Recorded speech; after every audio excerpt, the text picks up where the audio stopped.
Bonjour à tous, bienvenue dans le CQFR, nous sommes le vendredi 9 août 2024. L'équipe de France est en finale des Jeux Olympiques. Encore, 3 ans après Tokyo, même en étant nettement moins attendu, après les difficultés du premier tour, les Bleus se sont qualifiés en battant l'Allemagne hier 73-69 à Bercy. Cette fois j'y étais pas, mais pas besoin d'y être pour se rendre compte que l'ambiance était totalement dingue, même à travers l'écran. Les Bleus ont été à nouveau portés et poussés par un public incroyable. Et donc affronteront les États-Unis en finale du tournoi olympique samedi. Ça va être un rendez-vous incroyable auquel on n'osait même plus rêver. On y pensait forcément, les Jeux olympiques à domicile. Team USA qui vient avec une escouade incroyable. L'équipe de France qui a les armes sur le papier pour y arriver. Après le premier tour, c'était quand même compliqué d'y songer. Vous nous avez écoutés ces derniers jours.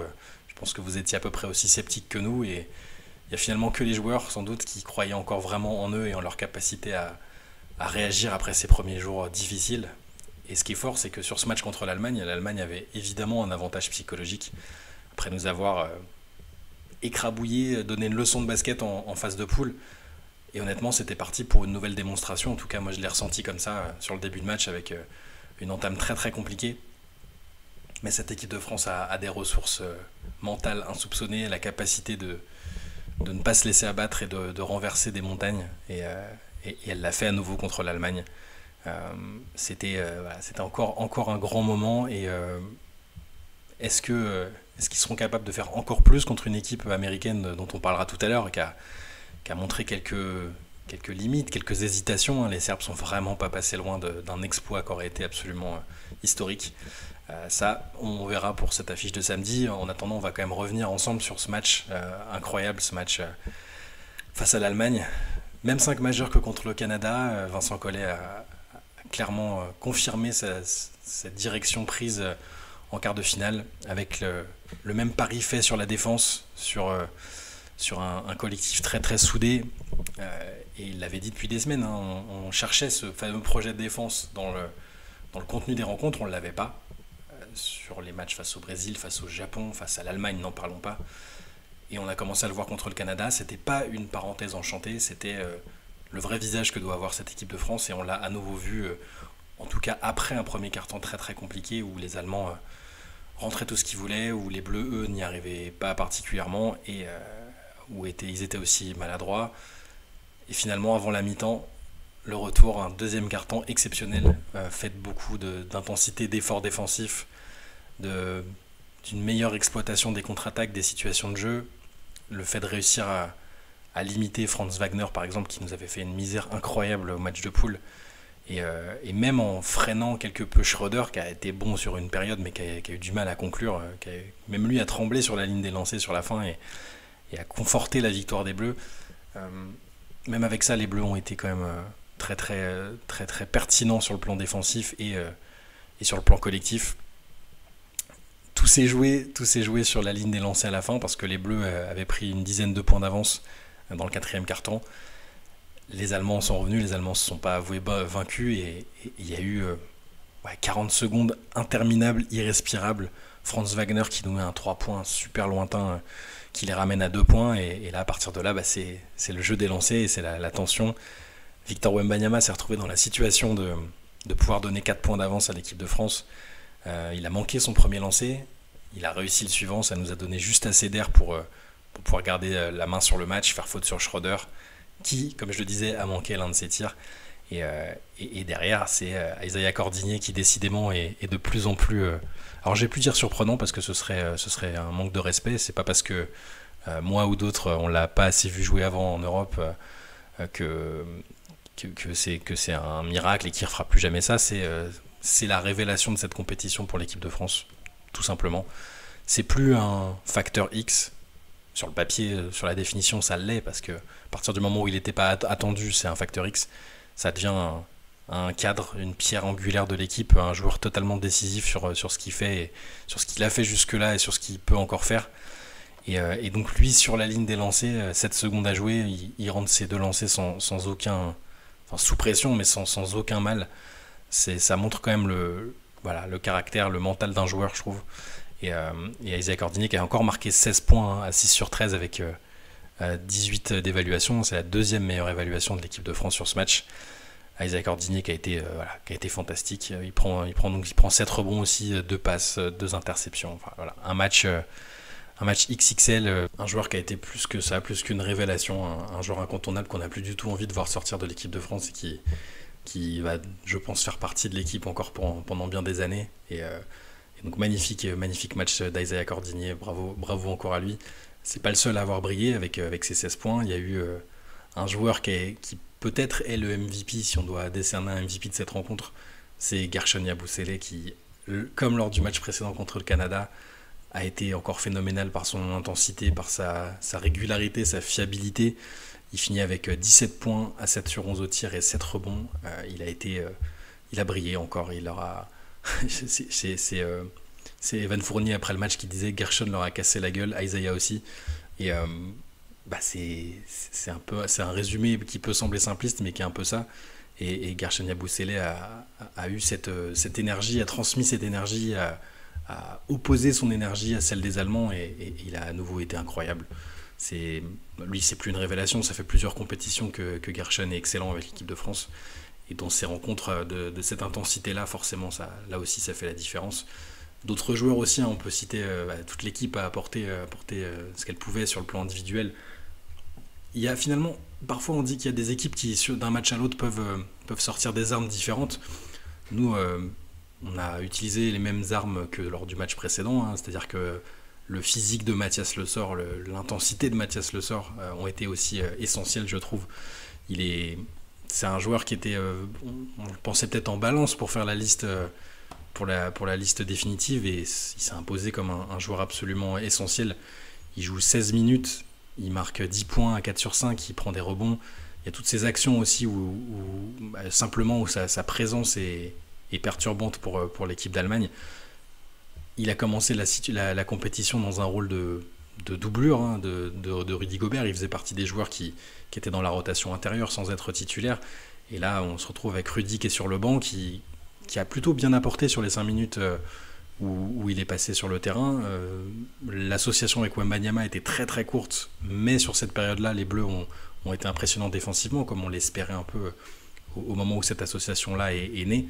Et là, donc, au final, on se retrouve avec une rotation totalement chamboulée, avec Yabusele et Wembanyama qui sont indéboulonnables, Le Sort qui arrive juste derrière avec un temps de jeu important, et Rudy qui se contente de manière très très honorable de ce nouveau rôle qui a été précipité par des raisons tactiques, par sa blessure au doigt aussi, et le voir à la fin du match porté sur ses épaules des camarades, on sent qu'il n'est pas malheureux. Évidemment, j'imagine qu'il préférerait jouer davantage, mais voilà, il est bien dans l'état d'esprit. C'est quand même le plus important quand un joueur qui est quand même l'un des plus importants de ton groupe ces dernières années, et même au-delà, le voir comme ça, c'est quand même très très important de savoir qu'il est capable d'embrasser un autre rôle comme celui-là.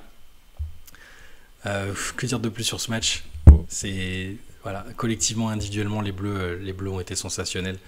Ils ont réussi à vaincre ce qui était un ogre. C'est quand même l'équipe qui est championne du monde en titre, avec cette base-là, avec cette équipe-là.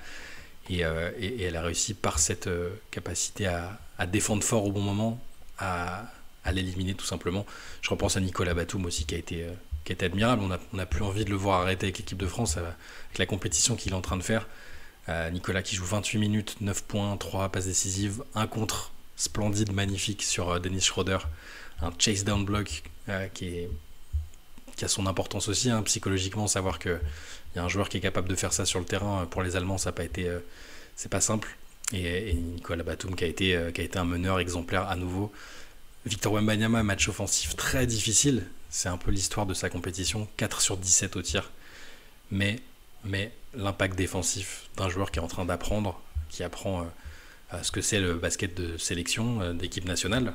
Ses débuts en NBA ont été tellement fantastiques qu'on oublie qu'il est très jeune et qu'il a besoin aussi d'apprendre dans les compétitions FIBA. Donc une adresse forcément qui peut paraître décevante, 11 points à 4 sur 17 comme je le disais, mais il prend des rebonds, 7, c'est encore le meilleur passeur de l'équipe, 4 passes décisives, il fait encore des contres, 3 contres, et il marque un de ces 2 lancers qui permettent aux Bleus de rester relativement en contrôle de la fin de match. Et ça, forcément, c'est important. Et puis, il lui reste un match contre des joueurs qu'il connaît bien, qu'il a affronté toute l'année, pour, pour montrer qu'il peut aussi être un, un élément décisif en attaque sur la finale. Moi, je retiens de sa compétition que voilà, c'était une compétition d'apprentissage où défensivement, il a apporté ce qu'il devait apporter et où en attaque, il y a des progrès à faire qui sont logiques et évidents pour un joueur de 20 ans. Petit mot sur Franck Ntilikina, j'ai vu dans l'article écrit par les collègues sur le On a aimé, pas aimé sur le site que je vous invite à aller voir. On en a proposé un après chaque match de l'équipe de France masculine et féminine. Je voulais souligner aussi l'impact de Franck Ntilikina. Voilà, c'est un joueur que j'ai toujours beaucoup aimé et forcément pour lequel je suis déçu de la tournure qu'a prise sa carrière. Mais il a été sur le temps de jeu qu'il a eu aussi très très important sur des actions. Il a mis les paniers qu'il fallait, il a mis un panier à 3 points, il a défendu très très fort. Je suis content de le revoir en confiance. Il a commencé le match. Euh, il avait été sorti à cause des fautes lors du précédent. Là, voilà, j'ai trouvé que sur ces 12 minutes, il a à nouveau été bon. Là, je vous parle des joueurs individuellement, mais tous, hein, il n'y a personne qui est vraiment passé à côté de son match. Ils ont tous apporté un degré ou un autre. Le seul joueur qui n'a pas participé à la rencontre, c'est Bilal Koulibaly. Cette fois, Mathieu Strazel est entré en jeu et ça a aussi fait du bien. Ça a apporté du dynamisme sur le backcourt. Donc voilà, bravo les Bleus. Encore une fois, on ne les attendait pas là en cours de compétition. Ils l'ont fait. Personne ne s'attend à ce que les Bleus battent les États-Unis, battent Team USA samedi. Mais avec ces joueurs-là, voilà, on ne va pas s'interdire de rêver à quoi que ce soit. Dans tous les cas, l'objectif d'une médaille d'argent est atteint. Et maintenant, c'est du bonus. On a envie de rêver avec eux, de les voir défendre le plomb contre les superstars NBA qui ont eu du mal, je vais en parler, contre la Serbie. Et maintenant, faites-vous plaisir et faites-nous plaisir et amusez-vous. Les États-Unis, justement, donc j'y viens, qui ont eu toutes les peines du monde à sortir les Serbes. On se doutait que les Serbes n'allaient pas leur donner la victoire. Il y a quand même des joueurs magnifiques. Il y a Nikola Jokic dans cette équipe. Il y a d'autres joueurs très expérimentés qui ont déjà fait de très belles carrières internationales. Voilà, ça a été difficile. Hein. Ça a été très difficile pour les États-Unis, qui étaient menés. Alors, premier quart-temps, ils prennent 31-23. Deuxième quart-temps, ils prennent 23-20. Donc, ils repartent à moins 11 à la mi-temps, ce qui n'est pas impossible à gommer. Sauf que dans le troisième quart-temps, ça continue. Les Serbes ne lâchent pas avec une adresse à 3 points qui est irrationnelle. Et les Serbes remportent aussi le troisième quart-temps. Donc ils sont à plus 13 au démarrage du quatrième quart-temps. Et c'est là que la différence a été faite par les Américains, tout simplement. Pour remonter le retard, il a quand même fallu s'employer. Et c'est là que les cadres sont sortis. Des cadres qui, parfois, dans la compétition, ont été un peu en difficulté. Je pense à Steph Curry qui a eu du mal à trouver son adresse tout au long de la compète. Et qui là, dans le Money Time notamment, a été hyper important. Curry qui finit avec 36 points, 12 sur 19, qui a été grandiose. Joel Embiid qui marque 19 points. LeBron James, triple-double. Pour LeBron, 16 points, 12 rebonds, 10 passes, qui ont tous les deux réussi des actions très importantes dans le quatrième quart-temps pour remonter ce retard de 13 points. Mais que ça a été dur. Les Serbes ont vraiment rivalisé, ils ont tenu le rythme. Ils ont tenu l'adresse à 3 points, qui était peut-être ce qu'il y avait de plus compliqué à maintenir, et c'est aussi une des recettes pour déranger cette équipe américaine, et les Bleus forcément ont pris note, j'imagine, de cette éventuelle lacune qui au final leur a pas coûté trop cher. Finalement, ils ont réussi à renverser la situation. Dans le Money Time, ils ont fait ce qui était bon pour eux pour revenir. Mais cette équipe qui semble invincible sur le papier, je considère toujours qu'elle l'est et qu'elle va remporter les Jeux Olympiques, hein, mais voir les Serbes comme ça, réussir à les faire douter sur 3 quarts-temps et un peu plus que 3 quarts-temps, c'est une belle source d'inspiration. Après, l'équipe de France n'est pas du tout la Serbie. L'équipe de France n'est pas une équipe qui dispose forcément des mêmes armes, mais pourquoi pas ? Peut-être avec un plan de jeu, quand on voit comment Vincent Collet est revenu sur le devant de la scène au niveau tactique, la patte qu'il arrive à avoir maintenant sur les matchs, sur les choix de jeu, on se dit pourquoi les Bleus n'arriveraient pas à embêter une équipe comme ça, qui a beaucoup fait tourner sur les premiers matchs, avec donc les joueurs, quand ils sont mis un peu en difficulté, est-ce que c'est si simple que ça pour eux de sortir de leur boîte ? On voit que Kevin Durant a mis un peu de temps à rentrer dans le match. bon voilà, individuellement, on sait qu'ils peuvent s'en remettre à des talents absolument insensés. Je sais que les gens se moquent un peu. Ah bah c'est ça leur Dream Team. Sur le papier, sur le CV, c'est quasiment ce qu'ils pouvaient faire de mieux en termes d'expérience et de niveau à un moment donné de leur carrière. C'est pas la même Dream Team que 92, on est d'accord, ça ne doit pas avoir les mêmes prétentions, mais pour cette génération-là, c'est quand même une équipe qui avait vocation à rester dans les mémoires. Et pour ça, il faut absolument qu'elle gagne contre l'équipe de France en finale. Et charge aux Bleus d'essayer de contrarier ces espoirs-là. En tout cas, les Américains ont eu du mal. Et c'est le tandem Curry-LeBron, on les a vus encore très, très connectés à la fin du match, après la rencontre. C'est ce tandem-là qui a fait la différence. Sans eux, ça aurait été compliqué. Bogdanovic a été très très bon aussi en fin de match. Il rentre un panier avec la faute pour rester à 2 points à un peu moins d'1 minute de la fin. Après, il y a eu un échange de panier entre KD et Jokic et c'est Steph Curry qui a scellé la victoire de Team USA sur la ligne pour réussir un comeback et l'emporter 95-91. Je crois pas que j'avais donné le score, mais 95-91, donc 4 petits points seulement d'avance pour Team USA. Voilà. Et Team USA a été mis en difficulté et forcément c'est une petite source d'espoir. Je pense que les Bleus ne se croient pas arrivés, les Bleus savent qu'ils sont à domicile et qu'il y a ce facteur irrationnel de l'apport du public qui permet de se dépasser et peut-être que c'est pas si impossible que ça. On aura la réponse samedi, mais bon, en tout cas l'essentiel est là. Il y aura au moins une médaille d'argent pour l'équipe de France. Et maintenant, comme je disais tout à l'heure, on peut que rêver un très très beau bonus à la fin de ce tournoi. Dans quelques heures, on aura peut-être 2 équipes de France en finale des Jeux Olympiques. C'est tout ce qu'on leur souhaite. Les filles jouent ce soir à 21h, un match que j'attends personnellement beaucoup. C'est, je pense, mes 2 équipes préférées en sport collectif, en basket. La France contre la Belgique, avec là aussi des espoirs très très importants contre une équipe là aussi qui est très forte et potentiellement sur le papier favorite. Les Belges sont championnes d'Europe. Les Belges viennent de battre nettement l'Espagne. Les Belges qui sont dans le jeu, dans l'expression collective, ce qui se fait de mieux pour moi sur la planète basket chez les filles. Et ça va être compliqué. C'est des joueuses qui se connaissent par cœur. Beaucoup de Belges ont joué en France. Beaucoup de Françaises et de Belges ont joué ensemble ou l'une contre l'autre en WNBA. Elles se connaissent par cœur. C'est un rendez-vous forcément particulier et l'avantage des Bleus se situe sur leur solidité défensive depuis le début du tournoi. On l'a revu contre l'Allemagne, c'était une très très belle perf de la part des Bleus et puis dans ce soutien du public qui va encore être là, il y a des clés, il y a des clés dans ce match pour éviter de laisser passer la chance de disputer une finale olympique. Ce sera alors, on ne peut pas limiter Emma Messman, qui est la meilleure joueuse européenne, qui est phénoménale, qui est tout simplement injouable, mais c'est plutôt limiter l'apport des autres, éviter que les Belges puissent donner libre cours à leur expression offensive, leur capacité à jouer simple et de manière très altruiste pour enchaîner les paniers. Offensivement, c'est un régal si vous avez jamais vu jouer cette équipe. Alors, j'espère en tant que fan français que c'est peut-être pas le soir où on la verra le mieux, mais après tout, si ça doit être le cas, ce sera quand même un régal parce que c'est admirable à avoir joué. Si vous ne l'avez jamais vu, vous allez sans doute comprendre ce soir de quelle est l'identité de cette équipe. Sauf que les Bleus, depuis le début du tournoi, à l'exception du match contre l'Australie, ont montré aussi une forte identité, cette défense, cette capacité à sanctionner en transition avec Gabby Williams.